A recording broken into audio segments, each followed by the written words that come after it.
O objetivo da minha sustentação oral é repisar e reforçar algumas balizas que levam à desaprovação das contas anuais. E, de início, eu já aponto que nós estamos falando de uma conta de transição de mandato. Esse é um ponto bastante polêmico, porque, ao longo dos anos, eu percebo que essa Corte de Contas, ao invés de a gente se consolidar na análise dentro de cada exercício financeiro, de acordo com o princípio da anualidade orçamentária, nós temos empurrado para um exercício eventuais déficits e, com isso, a gente vai jogando para o próximo exercício financeiro eventuais diferenças. Por exemplo, na jurisprudência da Casa, começou-se, ao invés da gente seguir o princípio da neutralidade das finanças, segundo o qual o valor das receitas, das despesas, tem que ser exatamente igual ao valor das receitas e despesas, isso, inclusive, resguarda a responsabilidade fiscal. A jurisprudência do Tribunal de Contas tem sido bastante flexível, admitindo X dias de arrecadação do exercício seguinte, admitindo também a técnica de pode ter déficit orçamentário desde que tenha superávit financeiro do exercício anterior. Vale dizer, o Tribunal de Contas de São Paulo tem sido bastante beneplácito, bastante favorável, criando técnicas de aliviar esse tipo de julgamento. E a gente percebe o seguinte, a gente vai empurrando esse tipo de situação de déficit de um exercício para o outro. Agora, o que não dá para fazer, o que é muito complicado, é quando você empurra esse tipo de situação numa virada de mandato, porque aí você vai prejudicar a gestão do atual, do futuro gestor público. Como é que um novo prefeito eleito vai conseguir implementar as políticas públicas para os quais ele foi eleito, se ele tem que assumir um déficit financeiro, um déficit orçamentário, um déficit patrimonial que advém de um outro político? Com isso, a gente coloca em crise, coloca em xeque essa própria continuidade do poder público no contexto da expansão da democracia. Feito esse apontamento inicial, eu também gostaria de lembrar que, como já disse, no caso em tela, nós verifico aqui, 3 grandes falhas no âmbito da gestão fiscal. No prisma mais restrito do balanço orçamentário, verifica-se aqui que houve um déficit orçamentário de mais ou menos, aproximadamente, 17%, 17,5%. E, segundo a própria defesa disse, 93% desse déficit orçamentário, 17,5%, decorreu de uma obra de recapeamento asfáltico em ano eleitoral. A gente também precisaria verificar qual o período do ano que ele fez esse tipo de obra, se isso entraria ou não entraria nas vedações da legislação eleitoral, o quanto isso deixou de um resíduo passivo para o exercício financeiro seguinte, na esteira do artigo 42 da LRF. Existe uma série de considerações aqui que nós precisamos ponderar. Então, não fosse esse déficit orçamentário, também, como agravante, nós precisamos considerar que esse déficit de 17,5%, doutor Carlos, ele representou 86 dias de arrecadação do exercício financeiro seguinte, da receita corrente líquida. Nós estamos falando aqui de quase 3 meses. Significa que eu roubei, subtraí do exercício financeiro seguinte 3 meses. Eu já comprometi toda a execução das políticas públicas do exercício financeiro seguinte, vale dizer, de um novo mandato eleitoral. Para agravar ainda, não fosse o déficit 17,5, na contramão do princípio da neutralidade das finanças, na contramão da responsabilidade de gestão fiscal, consumindo 86 dias da receita corrente líquida do exercício financeiro seguinte, nós temos aqui um outro fato, que é um agravamento bastante expressivo do saldo do balanço financeiro. Saindo dessa análise do balanço orçamentário e adentrando na análise dos resultados do balanço financeiro, houve, em virtude desse déficit, um aumento de aproximadamente 458% de déficit financeiro por conta desse déficit orçamentário. Vale dizer, eu queimei toda a liquidez que eu tinha no meu caixa. A partir do momento que eu violei e já tive esse déficit orçamentário, eu consumi tudo o que eu tinha no meu fluxo de caixa.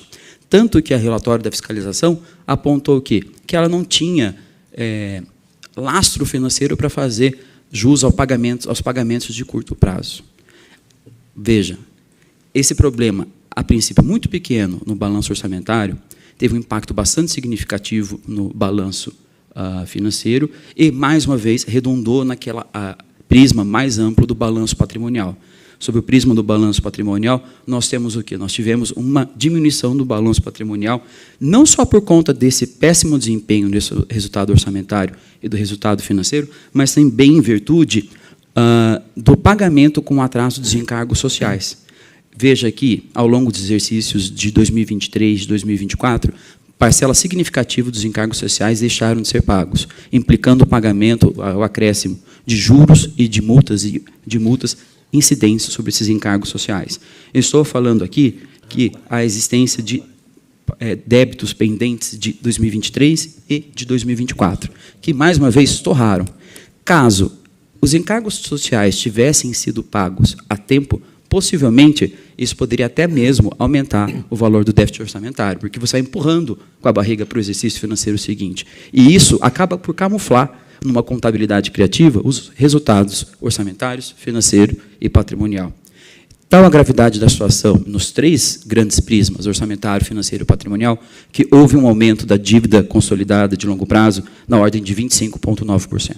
Vale dizer, só no primeiro grande prisma de análise, que eu chamo de gestão fiscal, nós tivemos um péssimo desempenho nas 3 grandes prismas, níveis de análise, tanto no orçamentário, quanto no financeiro, quanto no patrimonial. E tudo isso no ano eleitoral. Para agravar, nós temos ainda que, talvez pela falta de dinheiro, por conta dessa bola de neve na má gestão das aplicações de recursos públicos, nós tivemos um mau desempenho na parte de saúde, nós verificamos algumas falhas na parte de saúde, na parte de educação, o próprio IGM não teve um índice satisfatório. Por tudo, vale dizer, todas essas situações que nós identificamos aqui, elas acabaram prejudicando a implementação de políticas públicas na seara municipal. Agora, para agravar ainda, nós temos um gasto excessivo com publicidade. Veja, a gente não consegue nem segurar as contas do dia em ano eleitoral. Isso acaba levando ao pagamento de encargos. E ainda um gasto expressivo com publicidade em ano eleitoral. Veja, todos esses elementos em conjunto levam o quê? Justificam a desaprovação das contas anuais, por violação da responsabilidade fiscal, por falta de implementação das políticas públicas, baixo índice no IGM. Então, é por todos esses motivos que o Ministério Público de Contas pugna pela emissão de parecer desfavorável ao presente caso. Veja aqui, só para finalizar, que, não obstante o Tribunal de Contas ter inventado uma série de estratégias para aliviar essa análise dos resultados orçamentário, financeiro e patrimonial, nenhuma dessas inúmeras ferramentas pode acutir, no caso em tela, o gestor em análise. Obrigado, Vossa Excelência. O Tribunal cumprimenta e agradece, doutor Rafael, pela sustentação oral. Doutor Polizel, me parece que a situação do município, do senhor prefeito de Inhandeara em 2024, com o que consta na instrução do processo, ela não é passível de reversão em primeira instância. Vossa Excelência, certamente, diante de uma emissão de parecer desfavorável, que proferirei logo em seguida, se preparará para um pedido de reexame em que essas questões, que todas elas são de alta relevância e impacto, possam ser melhor explicadas.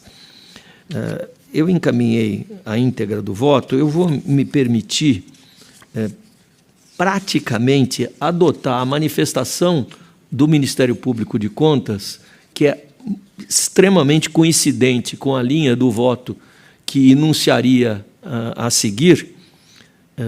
Como Vossas Excelências podem verificar, todos esses aspectos foram iluminados no voto, num sentido, infortunadamente, desfavorável, e se Vossas Excelências estiverem de acordo e se o doutor Rafael Baldo me permitir, adotar a sua manifestação como razões de decidir ao lado daquilo que consta no voto encaminhado. Obrigado. Coloco em discussão, em votação, aprovado o voto.